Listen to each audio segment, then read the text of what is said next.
नमस्कार। BA part first year के विद्यार्थियों के लिए हम कबीरदास जी की व्याख्या कर रहे थे। आगे इसी क्रम में हम बढ़ते हैं। कबीरदास जी की अगला जो पद है वो है कि कहो भाई या अंबर कासू लागा, कोई जानेगा जानन हार समागा, अंबरी दी सई कहता तारा, कौन चतुर ऐसा चित्रन हारा, जे तुम्हें देखो यो सो यहु नाही, यदुपद पग अगम अगोचर माही, तीन हाथ एक अर्धाई, ऐसा अंबर चीनो रे भाई, कहे कबीर जो अंबर जानई, ताही सु मेरा मन लागे। यहाँ कबीरदास जी अंबर शून्य आकाश को संबोधित करते हुए कहते हैं कि कहो भाई, अन्य सांसारिक लोगों को संबोधित करते हुए कि अरे योगी भाइयों, यह तुम मुझे बताओ या विचार करके ये बताओ कि कहो भाई या अंबर कासू लागा, कि ये जो अंबर है, ये आकाश है, ये किससे लगा हुआ है, अर्थात किस पे ये टिका हुआ है, किस पे ये आधारित है। कि हे भाई, यह तुम विचार करके बताओ, ये आकाश या शून्य किसके सहारे टिका हुआ है। कि कोई जानेगा जानन हारा समागा, सभागा यानी सभागा, भाग्य से युक्त अर्थात भाग्यशाली। कि इस रहस्य को कोई कौन जानन हारा यानी ज्ञानी व्यक्ति, कि इस रहस्य को तो केवल भाग्यशाली और ज्ञानी ही समझ पाएगा। कि ये अंबर जो है वो कैसे टिका हुआ है, कैसे ये आधारित है, किसके सहारे ये अवलंबित है, इस रहस्य को या इस मर्म को तो कोई ज्ञानी और भाग्यशाली व्यक्ति ही समझ सकता है। तो कबीरदास जी ये प्रश्न करते हुए सांसारिक लोगों से कहते हैं, या ज्ञानी योगी साधना करने वाले व्यक्तियों को संबोधित करते हुए कहते हैं कि कहो भाई या अंबर कासू लागा, कि भाई योगी भाइयों, ये विचार करके बताओ, ये मुझे ज्ञान मुझको दो कि ये आकाश या शून्य किस पर टिका हुआ है। कि कोई जानेगा जानन हारा सभागा, कि इसको तो, इस रहस्य को या इस मर्म को तो केवल कोई भाग्यशाली और ज्ञानी व्यक्ति ही बता पाएगा या वो ही समझ पाएगा। फिर कहते हैं कि अंबर दी से कहता तारा, अंबर आकाश में, दी से माने दिखाई देते हैं, कहता माने कितना, तारा माने तारे।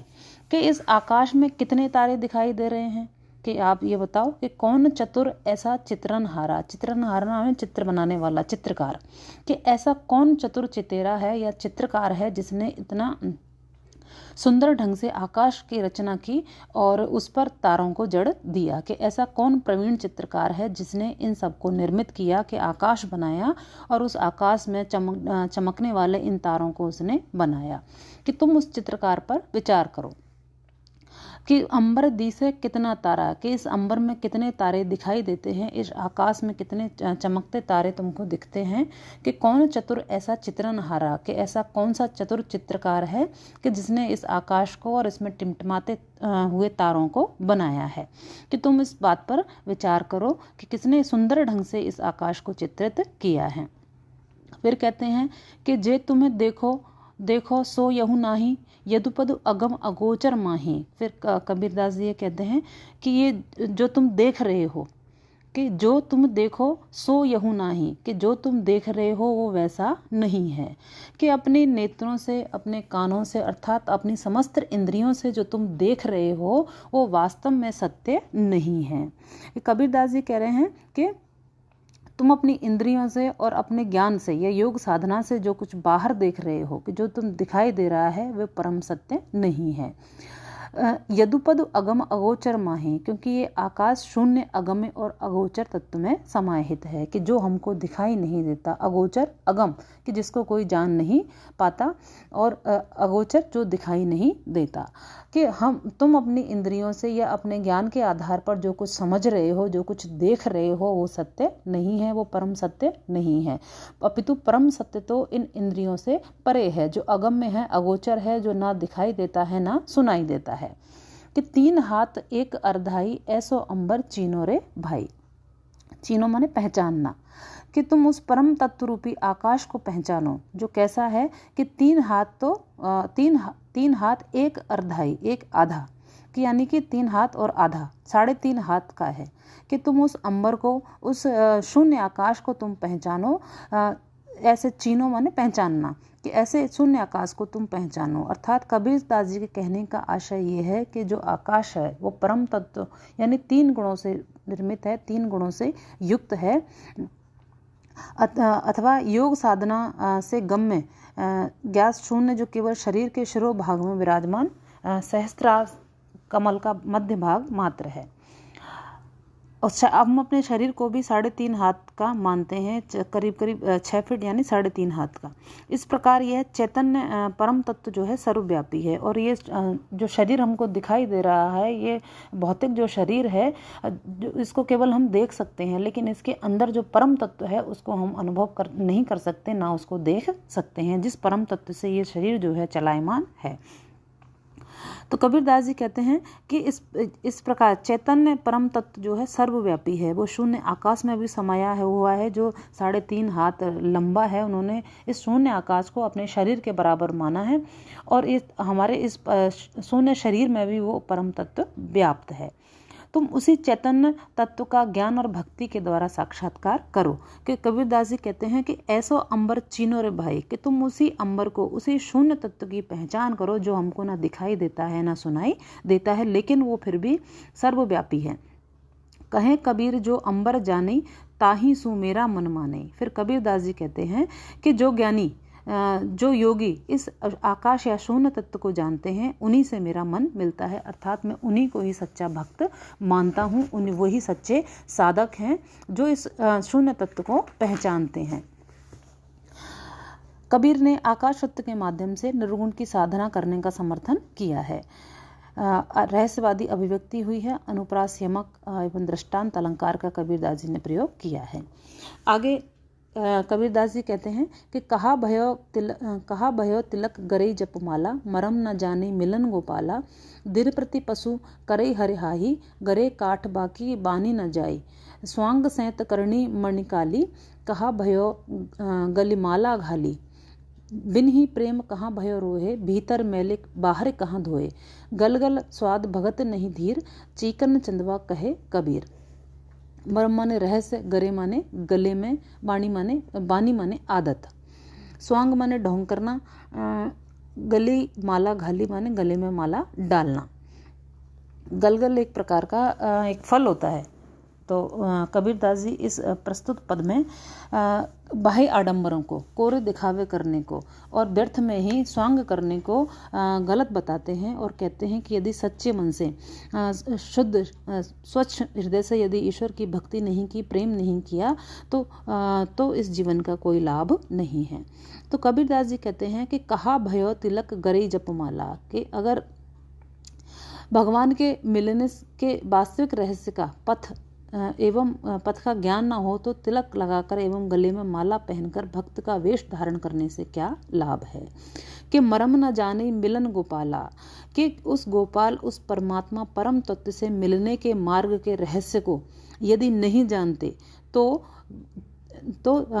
गले में कंठी डालने से और माथे पर तिलक लगाने से कोई लाभ नहीं है। कबीरदास जी के कहने का आशय ये है कि जो व्यक्ति केवल कोरा दिखावा करते हैं, भगवान के भक्त होने का ढोंग करते हैं, और उस ढोंग करने के लिए गले में माला धारण कर लेते हैं, तिलक लगा लेते हैं, लेकिन उस मार्ग को वो जानते नहीं है कि जिस पे चल कर के उस ईश्वर को, उस परमात्मा को पाया जा सकता है। तो कबीरदास जी कह रहे हैं कि इस प्रकार स्वांग करने से, इस प्रकार ढोंग करने से कोई लाभ नहीं है।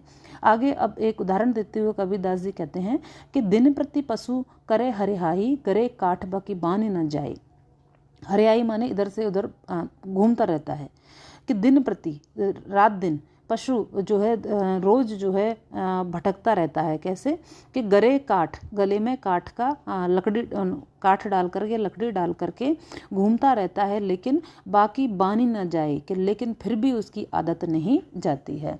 कई बार जैसे आपने देखा होगा कि पशुओं की जो थोड़े उच्छृंखल होते हैं या थोड़े से चंचल होते हैं, उनके गले में कोई मोटा लकड़ी का टुकड़ा बांध दिया जाता है। जब वो पशु दौड़ता है या पकड़ में नहीं आता है, नियंत्रण से बाहर होता है, तो वो लकड़ी जो है उसके पैरों में टकराती है और उसके घुटने में चोट लगती है और वो कई बार छिल भी जाते हैं, लेकिन फिर भी वो पशु अपनी आदत से बाज नहीं आता और इधर उधर भागता फिरता है या भटकता डोलता है।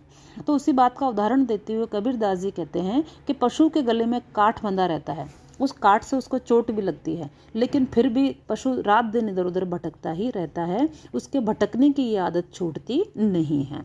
कि दिन प्रति पशु करे हरियाई, गरे काठ बाकी बाने न जाए। कि रात दिन पशु भटकता रहता है, उसके गले में लकड़ी पड़ी रहती है, लेकिन फिर भी उसकी भटकने की आदत खत्म नहीं होती, छूटती नहीं है। उसी प्रकार ये सांसारिक मनुष्य भी उस पशु के ही भांति हैं, जो विषय वासनाओं में पड़े रह करके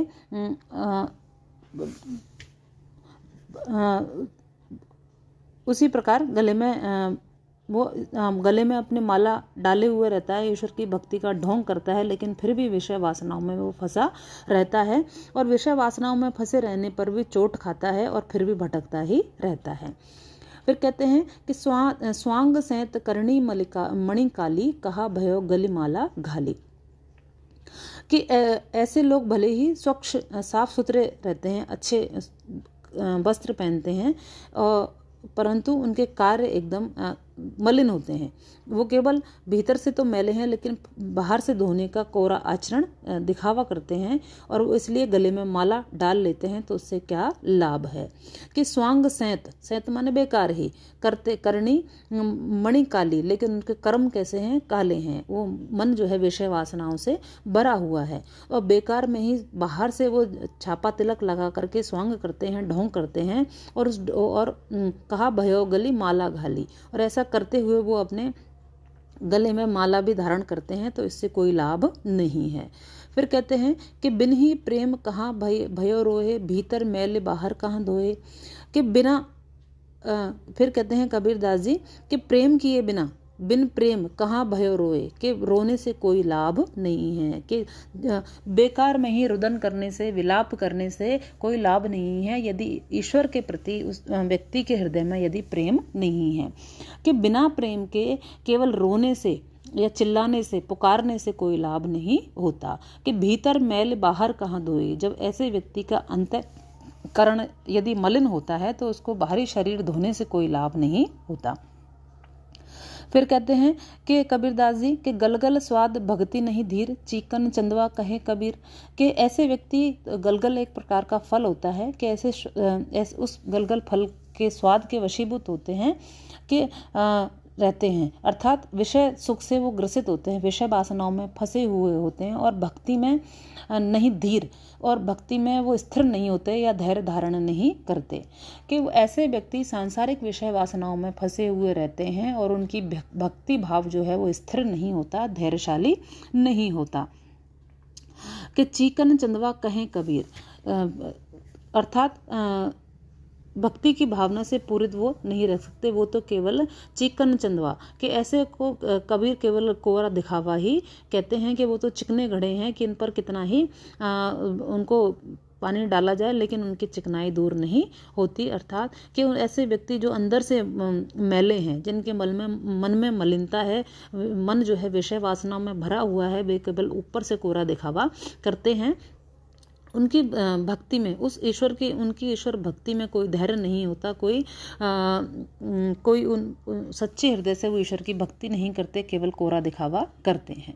तो यहाँ कबीरदास जी ने बाह्य आडंबर की निरर्थकता बताकर प्रभु भक्ति के लिए मन की निर्मलता पर जोर दिया है। अनुप्रास, रूपक एवं दृष्टांत अलंकार का कवि ने यहाँ प्रयोग किया है। धन्यवाद।